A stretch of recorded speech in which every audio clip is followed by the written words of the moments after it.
Bonjour à tous.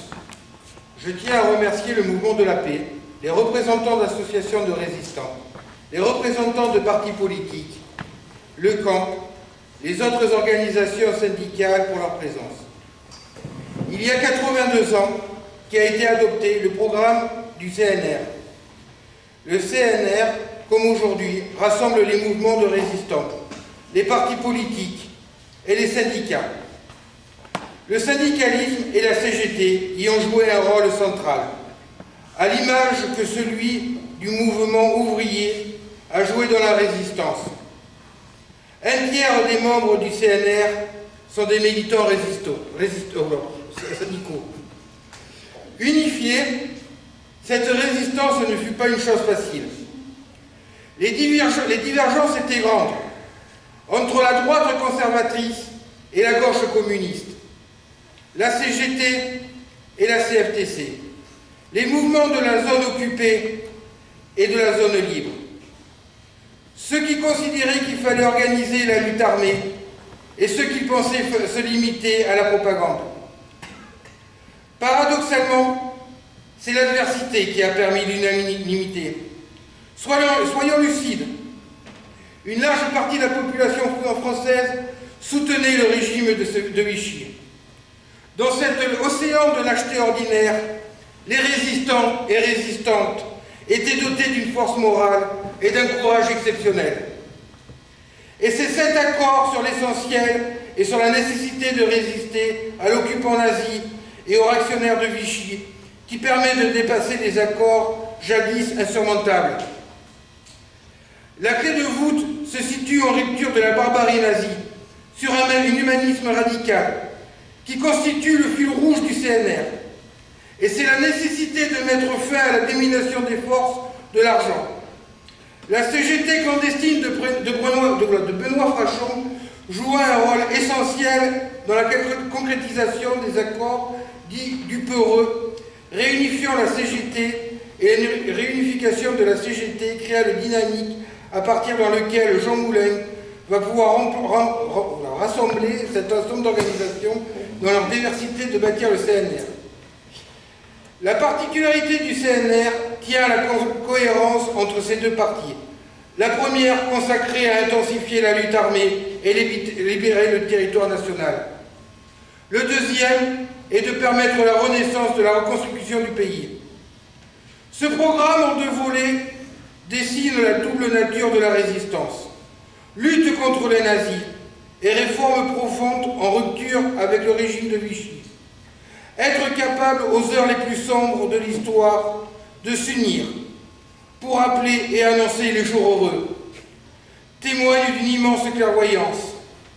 Loin de se limiter à la prorogation des mesures du gouvernement de Vichy, aux résistances et aux résistants, nous savons ce que nous vous devons.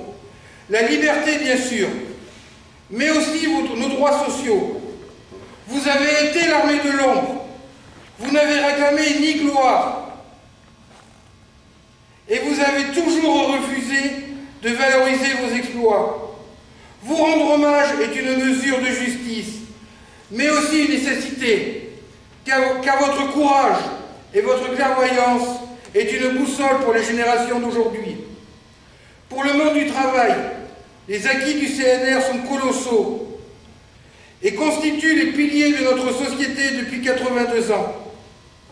Rétablissement des libertés syndicales, sécurité sociale, nationalisation des secteurs stratégiques, création des comités des entreprises, liberté et indépendance de la presse, démocratisation de l'accès à la culture et à l'éducation. Le patronat saisira toutes les occasions pour bloquer, entraver, détricoter la mise en œuvre du programme du CNR. Et le tournant néolibéral lancé par les années 80 par Ronald Reagan, Margaret Thatcher, marque un court accélérateur. Alors que le programme du CNR vise à reprendre le pouvoir et les forces de l'argent, le néolibéralisme vise à l'inverse, mettre l'État au service du marché financier. En France, c'est Kessler, le patron d'un groupe d'assurance numéro 2 du MEDEF, qui sonne la Lali en 2007. en déclarant tout haut ce que beaucoup de patrons pensaient tout bas. Il s'agit d'aujourd'hui, c'est ses propos, hein, il s'agissait d'aujourd'hui de sortir de 1945 et de défaire méthodiquement le programme du Conseil national de la résistance. Ensuite, il y a eu Nicolas Sarkozy, puis Macron, figure parmi les élèves les plus zélés, et leur réforme des retraites complétée par la volonté de notre actuel président d'une entreprise en main totale de la sécurité sociale et de l'assurance chômage. Cette remise en cause sociale se double d'une échéance morale.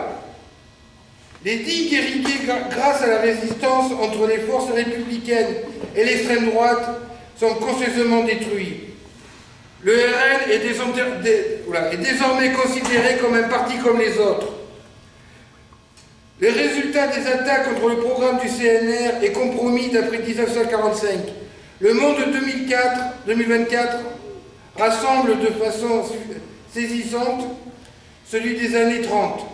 Multiplication des conflits armés et l'extrême droite au pouvoir où se porte une alliance entre la droite et l'extrême droite. Plutôt Hitler que le Front populaire. Ce triste slogan semble redevenu d'actualité pour le parti du capital. La dynamique est mondiale, mais rien n'est écrit d'avance. Le Brésil, la Pologne, l'Espagne, la vaste mobilisation, notamment syndicale, a empêché l'extrême droite d'arriver ou de revenir au pouvoir.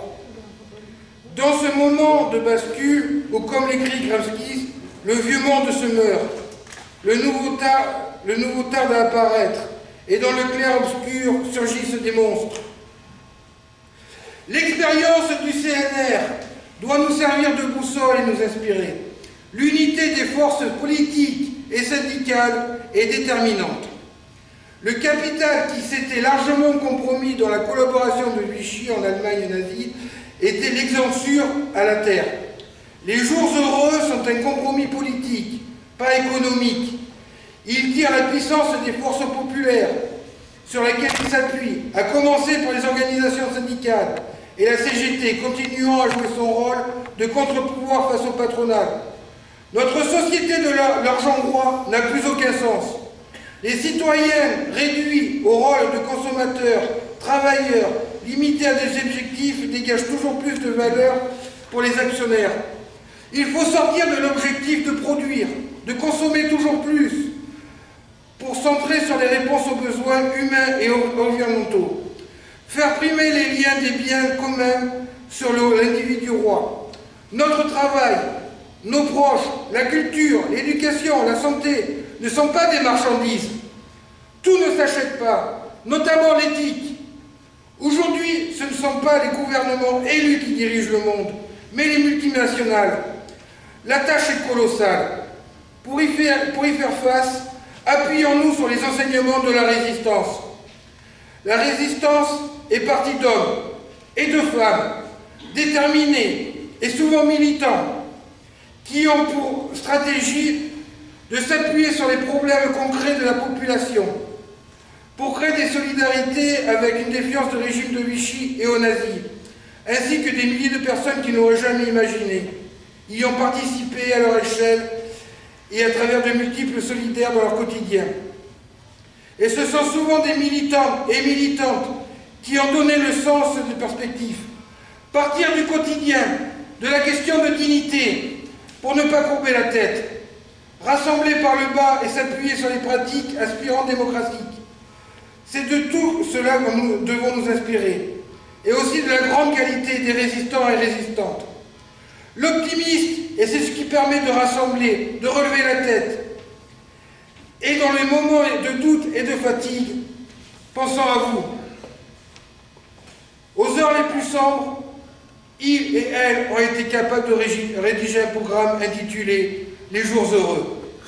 Alors soyons optimistes et écrivons ensemble la suite des jours heureux. Je vous remercie.